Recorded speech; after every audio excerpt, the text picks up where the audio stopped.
बिस्मिल्लाहिर्रहमानिर्रहीम। अस्सलाम वालेकुम। कैसे हैं आप सब? उम्मीद करती हूँ आप बिल्कुल ठीक होंगे, खुश होंगे और खैरियत से होंगे। आज मैं आपके साथ एक बहुत ही खूबसूरत वाक़या शेयर करने जा रही हूँ, एक बहुत ही खूबसूरत बात शेयर करने जा रही हूँ जो कि उम्मीद करती हूँ आपको पसंद आएगी। इसलिए जल्दी से मेरे चैनल को सब्सक्राइब कर लीजिएगा, इस वीडियो को ज़्यादा से ज़्यादा शेयर कीजिएगा ताकि किसी और के लिए आसानी हो जाए, किसी और को ये बात समझ में आ जाए और उसके लिए ज़िंदगी में बेहतरी हो। तो चलिए हमारी जो आज की बात है उसको स्टार्ट करते हैं। मौलाना साहब समेत मोहल्ले के चंद अफराद जनाजे में सर झुकाए खामोश बैठे थे। अमूमन मौलवी साहब मैयत की खूबियाँ बयान करते और शुरका को भी उसकी तलकीन करते, मगर आज उनके पास कहने के लिए कुछ भी नहीं था। किराए के कमरे में अकेले रहने वाले उस शख्स की सरगर्मियाँ उन्हें मशकूक लगती थीं, इसलिए मोहल्ले में किसी ने उनसे राह व रस्म बढ़ाने की कोशिश न की थी। मरहूम का कोई रिश्तेदार भी न आया था। जनाजा असर के बाद था। अजान में कुछ वक्त था कि एक माकूल सूरत सफ़ेद लिबास में मलबूस नौजवान आया और मैयत के करीब बैठ के घुट घुट के रोने लगा ऐसे रोने लगा जैसे वो उसका बहुत करीबी रिश्तेदार हो। हिचकियाँ बुलंद हुईं तो मौलवी साहब ने उसके कंधे से पकड़ के उसे उठाया और अपने बराबर बिठा के पानी पिलाया। नौजवान कुछ हवासों में आया तो मौलाना साहब ने मरहूम से उसका रिश्ता पूछा। आपका इस मरहूम से क्या रिश्ता था? बाकी लोग भी मुतजस्सिस थे, वो भी इस तजस्सुस में थे कि आखिर इनका आपस में क्या रिश्ता था जो ये नौजवान इतना ज़्यादा रो रहा है, जो ये नौजवान इतनी ज़्यादा तकलीफ़ में है। उन्हें लग रहा था कि ये उनका हो सकता है कोई बेटा हो सकता है या कोई और इनका करीबी रिश्तेदार हो। उसने कहा कि ये मेरे मुहतरम उस्ताद थे, मैं इनका बहुत एहसानमंद हूँ। मेरी ज़िंदगी में एक वक्त ऐसा आया कि मैं बिल्कुल मायूस हो चुका था। इन्होंने मेरा हौसला बढ़ाया, मुझे सहारा दिया, ज़िंदगी गुजारने का हुनर सिखाया, ज़िंदगी गुजारने का तरीका सिखाया, ज़िंदगी गुजारने का सलीका सिखाया। आज मैं जो भी हूँ वो इन्हीं की वजह से हूँ। आज मेरे पास जो भी मकाम है वो इन्हीं की वजह से है। वो शख्स रुंधी हुई आवाज़ में बोल रहा था, वो शख्स तकलीफ़ वाली आवाज़ में बोल रहा था, वो शख्स रोई रोई आवाज़ में बोल रहा था और मौलवी साहब को अपनी खामोशी पे शर्मिंदगी हो रही थी।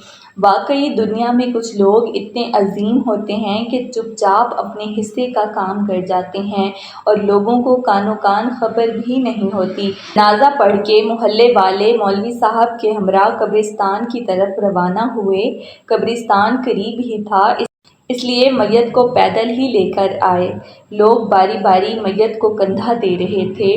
वो नौजवान भी सुर्ख होती आँखों और गमगीन चेहरे के साथ काफ़ी दफ़ा कंधा बदलता हुआ नज़र आया।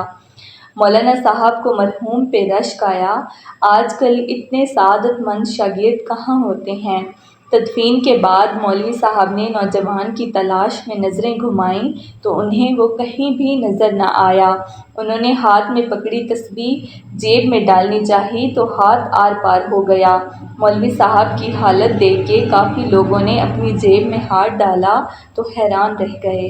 बहुत ही होनहार शागिर्द था जो उस्ताद के जनाजे में ही उस्तादी दिखा गया था। तो उम्मीद करती हूँ आपको आज का वाक़या पसंद आया होगा। तो देखिए, स्टार्ट में तो ऐसे लग रहा था जैसे बहुत अच्छा शागिर्द है जो अपने उस्ताद की इतनी इज़्ज़त कर रहा था, जो अपने उस्ताद के लिए इतना ज़्यादा रो रहा था। तो लोगों को लगा कि इस जैसा तो शागिर्द कोई भी नहीं है, इस जैसा तो स्टूडेंट कोई भी नहीं है। देखें कैसे वो उसका सगा रिश्ता भी नहीं है, उसके साथ खून का रिश्ता भी नहीं है, लेकिन वो फिर भी किस तकलीफ़ से रो रहा है, वो फिर भी कितना गमगीन हो रहा है, उसको कितना ज़्यादा दुख हो रहा है। लेकिन जब हकीकत सामने आई तो उसने उन सब की चोरी कर ली थी।